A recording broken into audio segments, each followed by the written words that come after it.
Magandang umaga, Malacañang Press Corps, and welcome sa ating pre-departure briefing ngayong Biyernes, January 26.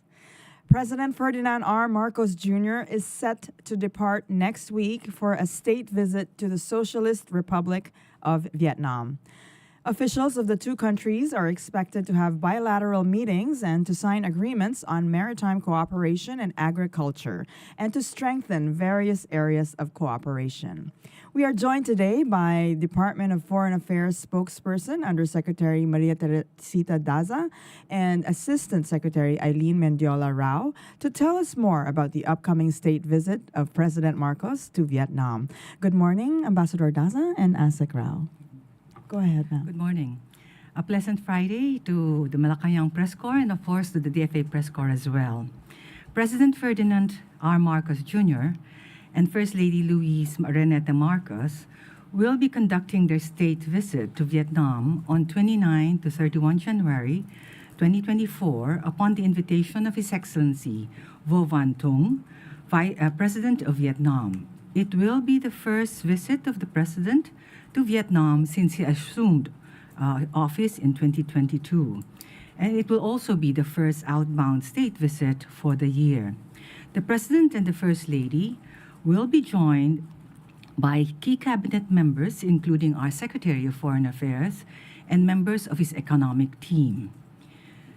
During the visit, the President will meet with leaders of Vietnam, namely President Tung, His Excellency Pham Minh Chinh, Prime Minister of Vietnam, and His Excellency Vuong Dinh Huy, Chairman of the National Assembly of Vietnam, where discussions on the multifaceted relationship and ways of exploring deepening of cooperation across different fronts will be expected.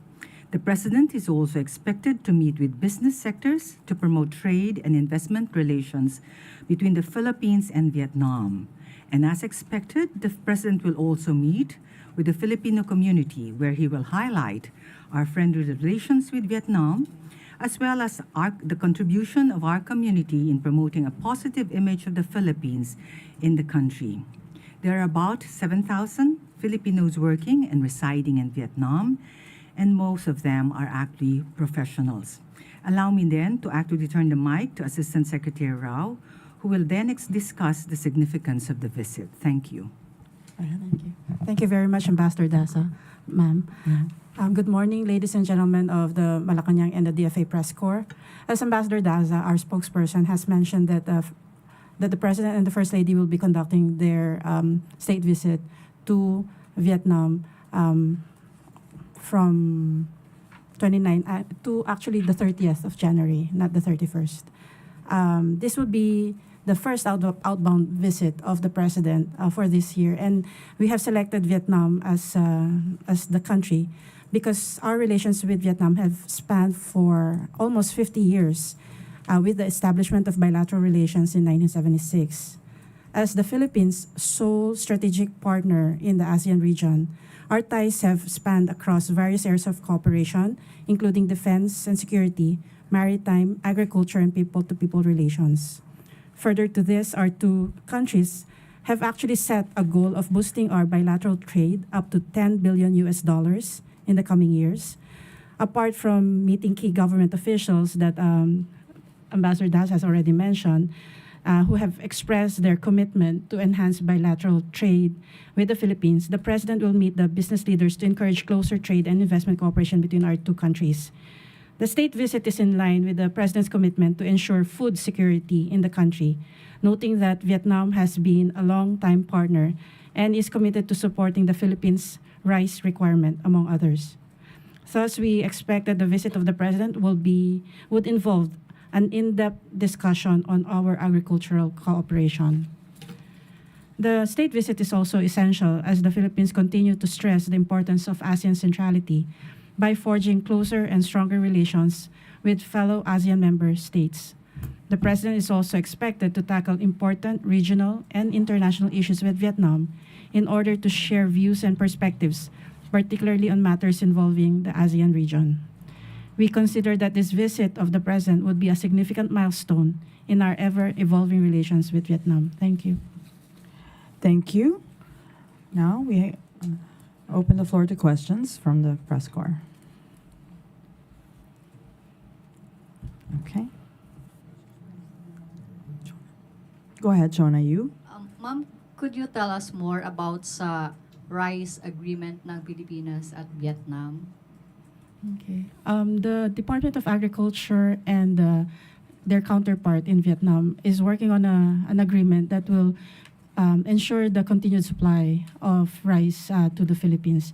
They are setting some targets, no, but more details on that will come soon once we finish the negotiations on the rice deal. Could you give us kahit ballpark figure, ma'am, kung ilang toneladang bigas ang bibilhin na I think that will be up to the president to announce at the end of the visit. Please pass the mic behind. Well, how about the maritime agreement that expected to be signed during the visit? May we get some details, ma'am? The maritime agreement that was, I think, the subject of a news article recently is actually an agreement between the coast guards of both sides, and this is about capacity building. And they will be, as part of the agreement, they will discuss possible activities that they will conduct under this agreement. Thank Okay. you. And Soberano. Kenneth, please pass the mic. Ma'am, good morning. Ma'am, doon sa maritime agreement, kasama po bang pag-usapan yung issue sa West Philippine Sea? Dahil may mga issue din ang Pilipinas and Vietnam doon. Thank you. If it's on the MOU between the Coast Guard, it's a simple agreement on how both Coast Guards will cooperate with each other. Now, on maritime issues, there's a general topic on maritime discussion when the president meets with the three Vietnamese leaders, but we do not wish to preempt the discussions at this point. Thank you. Any more? We're good. Anything else you would like to add? Okay, very short and sweet. Thank you very much, Malacañang Press Corps, and thank you to our officials from the Department of Foreign Affairs. Magandang umaga sa inyong lahat. Thank you.